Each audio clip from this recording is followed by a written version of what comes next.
Welcome to Great Stories Every Day, where thrilling, mysterious, and unforgettable true stories come to life, one day at a time. Subscribe for your daily dose of chills, wonder, and adventure. The Woman in the Mirror, a real haunted story from Hollow Creek, Kentucky. In 1982, a small family moved into a long abandoned farmhouse near a dense forest by Hollow Creek, a remote area in Kentucky.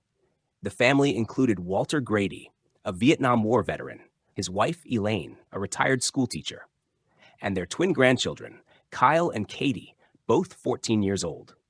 Their parents had died in a tragic car accident, so the grandparents took them in and decided to live in the old farmhouse temporarily while searching for a new place.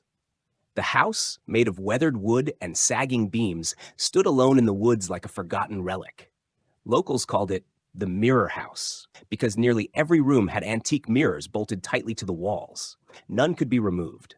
The previous owner, Arthur LeMay, had been a mirror craftsman who mysteriously disappeared in 1965, shortly after his wife Claire committed suicide in the upstairs bedroom.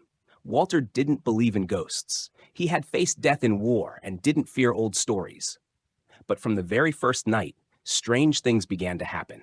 Kyle, brushing his teeth upstairs, glanced into the mirror and saw a woman in white standing behind him, motionless. When he turned around, no one was there. When he looked back, she was closer. He screamed, bringing the whole house into chaos, but no one else saw her. Katie remained silent, pale-faced.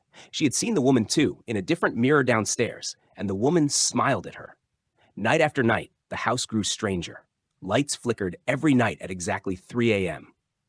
The mirrors echoed with faint tapping, like someone inside was trying to get out.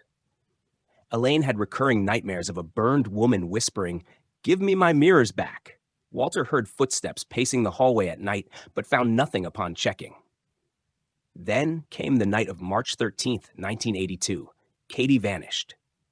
There were no signs of forced entry. The doors were locked from the inside, but every mirror in the house had a diagonal crack across it, as if slashed by an invisible blade.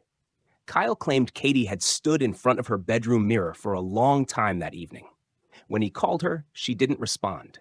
When he touched her shoulder, she turned, and her face was burned on one side, exposing bone. Her eyes were hollow, black.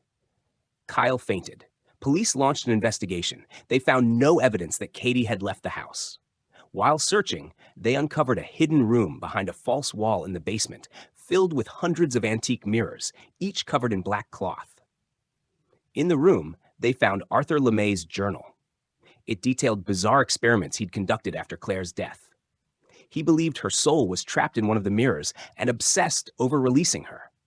He smashed and reconstructed mirrors, tried summoning rituals, and claimed he'd opened a gate. But he wrote that instead of Claire, something else came through, a dark entity that mimicked human forms and fed on souls. He called it the Mirror Shade. His final journal entry, written in red ink, read, "It's out. It's not Claire. It's the Mirror Shade. It won't stop until it has enough souls." After Katie's disappearance, the house was sealed off. Walter became mentally unstable, sitting for hours in the basement whispering, "Don't look into its eyes. Don't look." Elaine died of a stroke months later.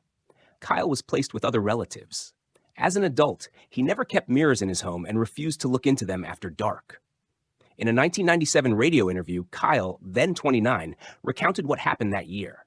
His voice trembled when he said, "I don't know if Katie is dead or alive, but sometimes at night I see her in my mirror. She waves. She looks so sad, but behind her there's a tall figure with no face, just glowing red eyes." After the story resurfaced, urban explorers and YouTubers began sneaking into the house to film. Some never returned. Those who did came back terrified, describing voices calling their names from the mirrors and apparitions of long-dead loved ones. In 2004, an explorer named Jeremy Field captured footage of a handprint forming on a mirror while no one stood near it. In the video, Jeremy says shakily, "I hear crying, but not from one person. It's like 100 people sobbing all at once." Locals urged the government to demolish the house, but no one dared to take the job. 3 contractors hired to begin demolition in 2006 all died 3 days later in a freak accident. Their truck veered into a lake on a clear day. The lone survivor said just before the crash, he saw a woman in white standing in the rearview mirror. She was smiling. By 2010, the property was fenced off and declared off limits. But the legend endures. Some nights, people still hear crying from the woods. And if you drive past the Hollow Creek Bend during a storm, they say you might see a woman in a white dress by the roadside. But whatever you do, don't check your rearview mirror. Because if you do, you might see something behind you. And when you turn around, there's nothing there. But in the mirror, you're smiling. And your face is starting to crack. Thanks for watching. Don't forget to like, share, and subscribe for more incredible stories every single day. Until next time, stay curious, stay brave.